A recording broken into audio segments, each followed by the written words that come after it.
Cette année, 2025, restera gravée dans les mémoires au Japon, non seulement pour ses couleurs automnales époustouflantes, mais pour une raison bien plus sombre et sanglante. Une vague d'attaques d'ours a balayé la nation, laissant derrière elle une traînée de tragédie et de peur. Depuis le début de l'année fiscale en avril, au moins 13 personnes ont perdu la vie et plus de 100 autres ont été blessées. Le ministère de l'Environnement confirme, c'est le bilan le plus élevé depuis le début des registres en 2006. Ce ne sont pas des incidents isolés, c'est une crise. Beaucoup d'attaques surviennent à une distance effrayante des maisons, dans des zones où l'on devrait se sentir en sécurité. Le son des jeux d'enfants est remplacé par des sirènes. La peur est palpable. Une promenade dans le parc ou une simple tâche au jardin peut devenir potentiellement mortelle. La situation fait la une à l'international. L'ambassade des États-Unis a émis une alerte faune, fait rarissime. La menace est réelle et nécessite une attention immédiate de tous, locaux comme voyageurs. L'épicentre de cette crise se concentre dans les paysages sauvages du nord du Japon. Les préfectures du nord ont supporté le poids de la recrudescence. Akita, Hokkaido et la ville de Sapporo sont explicitement cités. Même les périphéries urbaines ne sont pas à l'abri. Les ours s'approchent pour chercher de la subsistance. À Akita, les observations ont été multipliées par 6 cette année. Depuis mai, plus de 50 personnes y ont été attaquées, souvent en zone résidentielle. La zone tampon entre forêt et habitat humain s'érode rapidement. Hokkaido affronte le puissant ours brun du Souris. Moins d'attaques, mais plus grave. Le motif géographique raconte l'histoire d'habitats en mutation et de villages clairsemés. Ce qui était lointain est désormais à la porte de beaucoup. Voilà la carte du problème. Pour saisir la crise, il faut connaître les adversaires. 2 espèces, l'ours brun du Souris et l'ours noir d'Asie.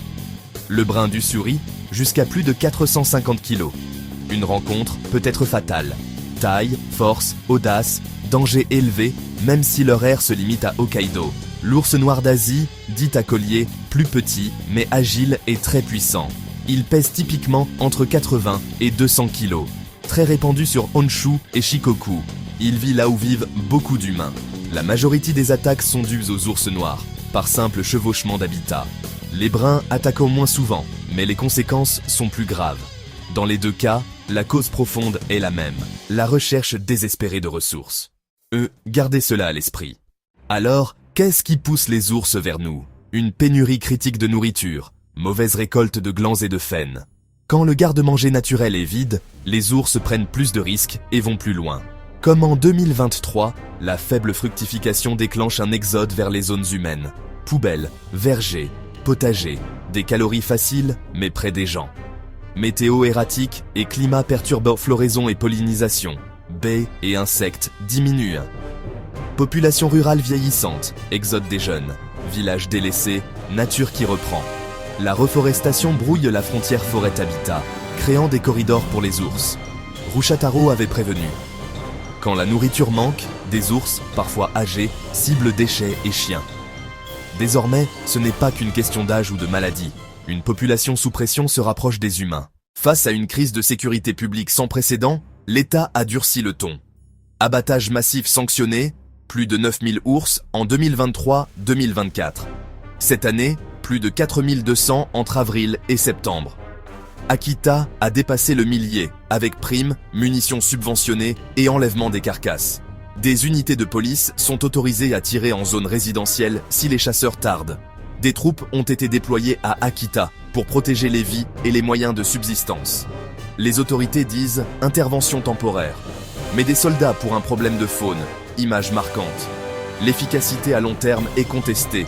On traite le symptôme, pas la cause. Sans gestion des forêts, sécurisation des déchets et éducation, le vide sera comblé par d'autres ours. Sinon, le cycle mortel continuera. Si vous voyagez au Japon, surtout au nord, soyez conscient de la présence d'ours. Règle numéro 1. Évitez de surprendre un ours. Ils sont plus actifs à l'aube et au crépuscule. Faites du bruit, voyagez en groupe, parlez fort, portez clochette ou radio. Un ours qui vous entend venir vous évitera très probablement. Si vous voyez un ours, ne courez pas, ne grimpez pas aux arbres, restez calme, grandissez-vous, parlez d'une voix basse et calme, évitez le regard direct, reculez lentement, sans jamais tourner le dos. Si l'ours vous touche en attaque défensive, faites-le mort, À plat ventre, jambes écartées, mains derrière la nuque. Respectez les avis, ne laissez jamais de nourriture, déchets non sécurisés. Gardez les animaux en laisse. Informés, préparés et prudents, vous réduirez beaucoup vos risques. La nature est leur maison, nous ne sommes que des visiteurs.